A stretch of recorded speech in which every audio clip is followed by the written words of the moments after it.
Are you really watching this video right now? You're saying yes, but your brain is processing even me, the one asking the question, as a model. The question comes from within before the answer. The brain doesn't experience anything directly. First, it transforms everything, people, sounds, even you, into a model. The people who really exist in your life, they're models too. Versions, predictions, not reality. In this video, I'll explain what it means for this model to break. In 12 days, something you never questioned will be shaken. But first, when was the last time you felt someone truly saw you? That feeling is the answer to this video. Friends, nobody is explaining this information yet, so you get the information by the end. Watch the video, and we'll start from the first step.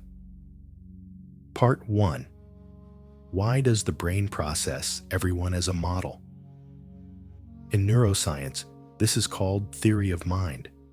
The brain establishes a special system that constantly works to predict what other people are thinking, feeling, and doing. Without this system, social life is impossible. But this system has a very interesting aspect. It doesn't follow reality. It follows prediction. What is a model? Think of it this way. You wake up in the morning. Someone is in the other room of the house. You haven't seen them, but your brain has already started. What are they doing right now? Are they making coffee? Are they still mad at me? What's their mood today? None of these questions are asking the truth.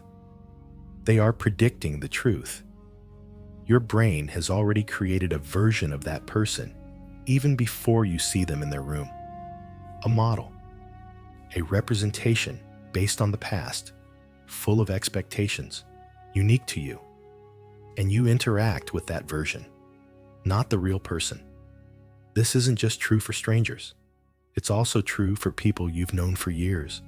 Your mother, your best friend, your partner. The versions in their brains are actually updated representations from when you last saw them, not real time. You're living in the model. The true meaning of the question, what if you were the only mind in the universe? This title seems like a philosophical question, but it's actually a very practical one. One mind means this. Everything around you is a product of your brain, your version, your model. But how accurate are these models? And a sharper question, are you living with these models or with real people? Most people live without knowing the answer because the model is so similar to reality. It goes unnoticed in daily life until the model breaks down. The collapse of the model. At some point, the brain debunks its model. What you expected about someone turns out to be the exact opposite. They say something you never expected, or they're there exactly when you need them. That moment, the "I didn't expect that" moment, is the collapse of the model. And when the model breaks down, something interesting happens. Reality seeps in. That person suddenly feels more present, sharper, more real. Why? Because the brain temporarily suspended its model, and the real person took its place. These are the moments, the boundary moments, and the most important, most transformative moments of life are most likely experienced in these moments. What does this mean for you? If the brain processes everyone as a model, then the one mind question becomes, how many people have you truly met in your life? Real, not a model. How many moments have you had where you truly felt they existed? You can probably count them, because these moments are rare. And because they are rare, they are unforgettable. In Part 2, I will describe 3 types of these moments and what happens in each. It's important to subscribe to the channel for more unknown information. Chapter 2. 3 boundary moments. Moments when the model breaks down. Model breakdown doesn't happen randomly. It occurs in 3 specific situations. Each is a different mechanism. Each is a different gateway. Boundary moment. 1. Pain transfer. The moment you truly feel someone's pain.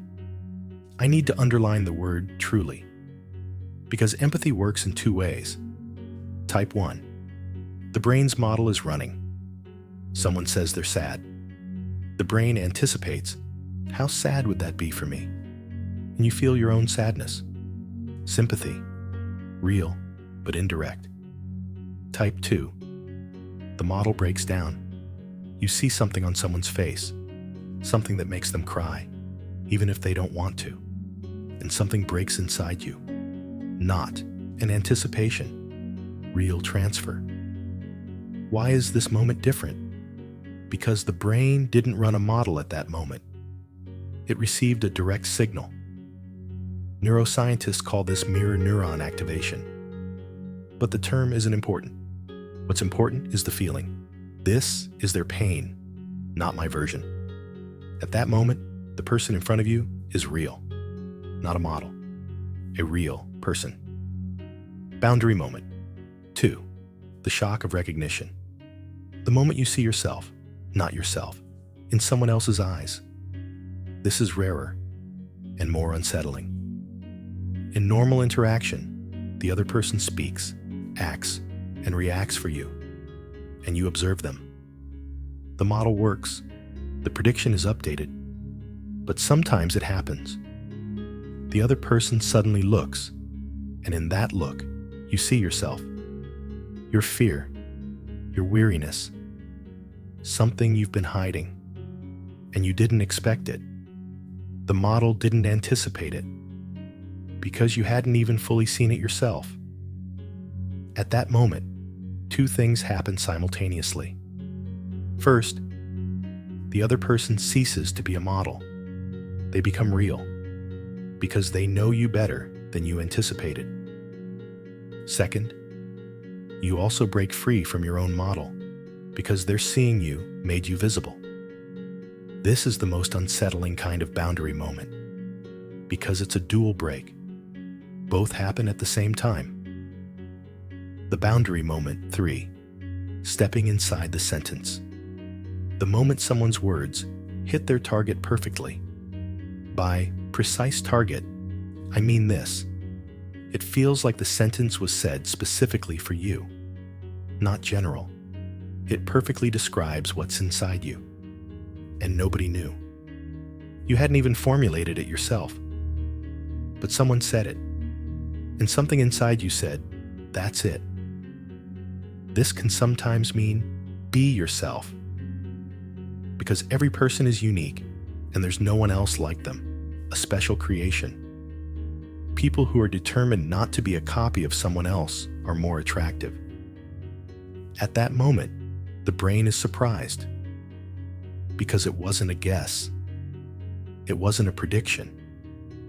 The person in front of you stepped outside your model and showed you more than you could have imagined.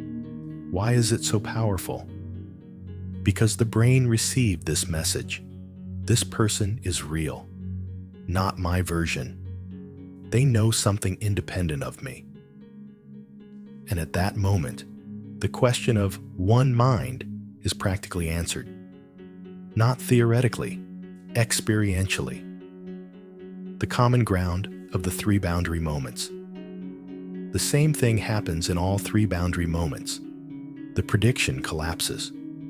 The brain's prediction is disproven. The model is inadequate. And in this moment of vulnerability, reality intervenes. This is important because it means you can intentionally experience boundary moments. If you suspend the prediction, if you let go of the model for a while, reality can intervene. How do you do that? In the 3rd part. Chapter 3, the 12-day boundary moment protocol. This protocol is not a be more empathetic protocol. It's a suspend the model protocol. The difference is crucial. Empathizing means approaching the other person by activating your model. How would I feel if I were in their place? Suspending the model means stopping the prediction and waiting. How will this person surprise me? Days 1 to 3. Identifying past boundary moments. Go back for the first 3 days. One question each day. Was there a moment in my life when I truly felt someone was there? This moment could be a person, a conversation, a glance, a sentence. Write it down, but in detail. Ask these questions. What was in my brain before that moment? What was the model? What broke the model? How did that person make me feel after the model was broken? At the end of 3 days, a map will emerge. What conditions create boundary moments? What kind of breaking point is easier for you to experience? Days 4 to 8, consciously stay open to boundary moments. From day 4 to day 8, you conduct an experiment. Enter just one interaction a day. Just one is enough. With this intention, I'm going to let this person surprise me. Don't guess. Don't jump to conclusions.